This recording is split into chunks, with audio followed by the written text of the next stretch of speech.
Hello दोस्तों। Daily current affair में आपका स्वागत है। पहला क्वेश्चन है, हाल ही में किस देश ने निवेशकों और पर्यटकों को आकर्षित करने के लिए 10 वर्षीय गोल्डन वीजा की शुरुआत की है? पहला ऑप्शन है जापान,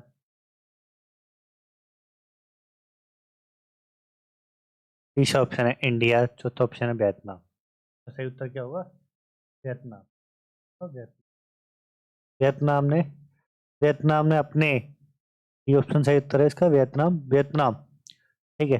वियतनाम ने अपने देश के लिए देश में निवेश और पर्यटन को बढ़ावा देने के लिए 10 साल का गोल्डन वीजा वीजा की पेश किया है, जो विदेशी निवेशकों और उच्च कुशल पेशेवर को आकर्षित करे। ठीक है दोस्तों।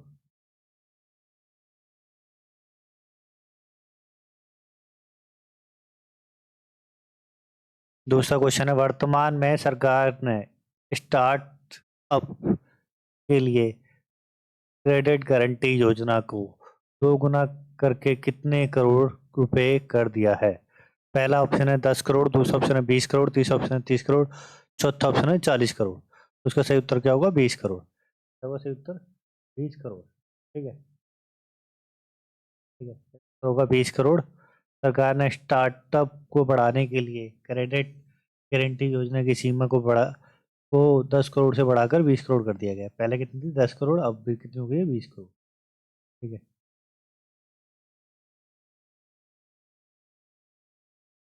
नेक्स्ट क्वेश्चन है, तीसरा क्वेश्चन, निम्नलिखित में से किसे ऑपरेशन सिंदूर पर गठित बहुदलीय वैश्विक प्रतिनिधिमंडल का नेतृत्व चुना गया है?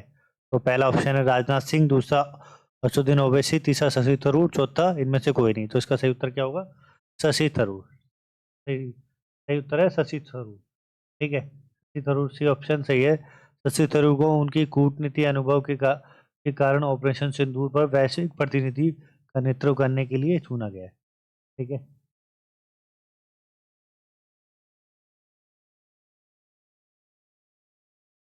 नेक्स्ट क्वेश्चन है, निम्नलिखित में से कौन मलेरिया में आयोजित होने वाला अंतर्राष्ट्रीय समुद्री और अंतर्राष्ट्रीय प्रदर्शनी में भारत का नेतृत्व करेगा? पहला ऑप्शन है अमित शाह, दूसरा ऑप्शन है श्रीमती निर्मला सीतारमण, तीसरा ऑप्शन है श्री नितिन गडकरी, चौथा ऑप्शन है संजय सेठ। तो इसका सही उत्तर क्या होगा? संजय सेठ।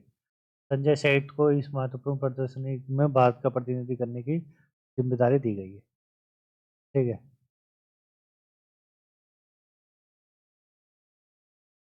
नेक्स्ट क्वेश्चन है, ईरान और अमेरिका ने डैश में तेहरान के परमाणु कार्यक्रम पर चौथे दौर का वार्ता किया है? पहला थाईलैंड, दूसरा ओमान, तीसरा बांग्लादेश, चौथा सऊदी अरब। तो सही उत्तर क्या होगा? मान। क्या होगा सही उत्तर? मान नहीं। ठीक है। और ईरान और अमेरिका के बीच परमाणु वार्ता वार्ता के बीच चौथे मेजबानी में ओमान ने की है, जिसकी तटस्थ देश के रूप में जाना जाता है। ठीक है दोस्तों।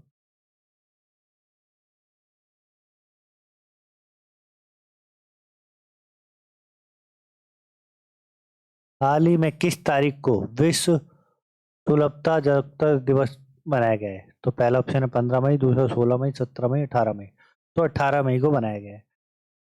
विश्व तकनीक यह दिवस विश्व ये तकनीकी पहुंच और डिजिटल समानता को बढ़ाने के लिए बनाया जाता है। ठीक है दोस्तों। नेक्स्ट क्वेश्चन पे, हाल ही में राष्ट्र के वीरों को सम्मानित करने के लिए संस्कृति मंत्रालय ने कौन सी पहल शुरू की है? पहला एक देश एक धड़कन, एक है तो सेफ है, एक नेशन एक इमोशन। तो इसका सही उत्तर है एक देश एक धड़कन। यह पहल देशभक्तों और बलिदानों को श्रद्धांजलि देने के लिए बनाई गई है। ठीक है दोस्तों। वर्तमान में भारत अपनी ऊर्जा आवश्यकता के लगभग गैस के लिए कोयले पर निर्भर है। कितने प्रतिशत कोयले पर निर्भर है? पहला ऑप्शन है 40%, दूसरा 50%, 55%, 65%। तो इसका सही उत्तर क्या होगा? 55%। क्या होगा? 55%। ठीक है, सी ऑप्शन। भारत का प्रमुख ऊर्जा स्रोत अभी भी कोयला है, जो मुख्य खपत लगभग 55%। ठीक है दोस्तों।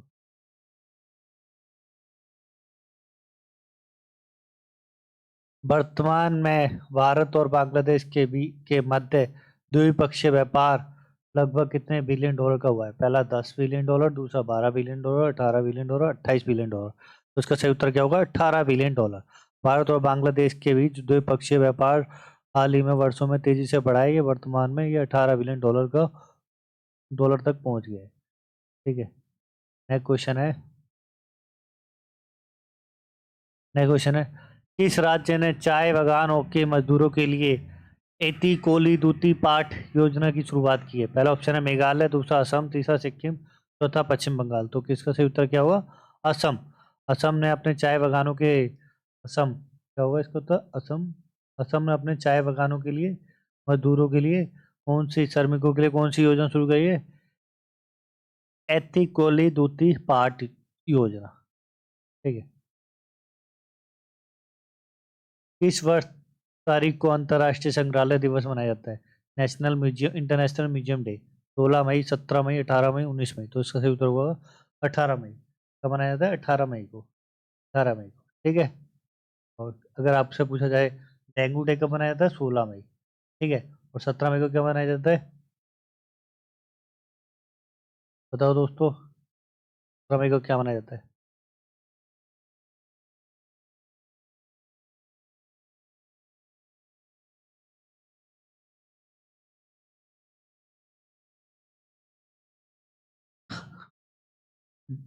डाक विभाग ने कोड़की नाल वेधशाला की किस गढ़ वर्षगांठ के उपलक्ष्य में एक स्मारक डाक टिकट जारी किया है? 121वीं, 123वीं, 125वीं, 128वीं। तो सही उत्तर क्या होगा? 125।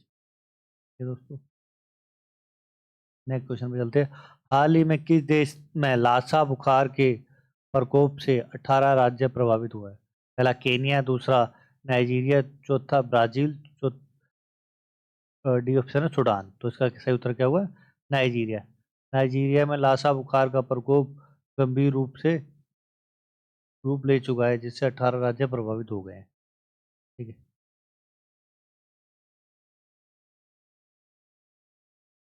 15 मई 2025 को फीफा के किस देश ने फुटबॉल महासंघ पर लगाया गया निबंधन हटा लिया गया है? मतलब प्रतिबंध हटा दिया गया है। ठीक है, सस्पेंशन।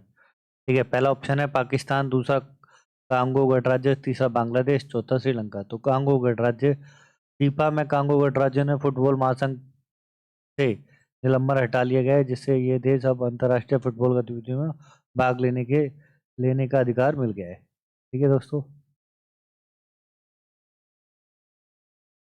नेक्स्ट क्वेश्चन है।